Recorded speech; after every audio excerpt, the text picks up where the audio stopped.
రతనాల మేడలోన నిన్నొక రాణిగా చూడాలని, నీ అడుగులు కందకుండా నారి చేతులుంచాలని.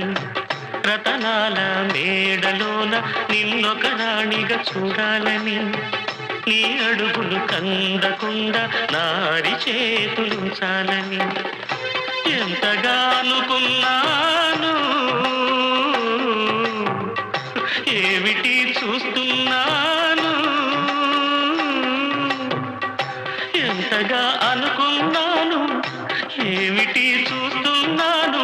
పన్నీటి బతుకులోన కన్నీటి మంట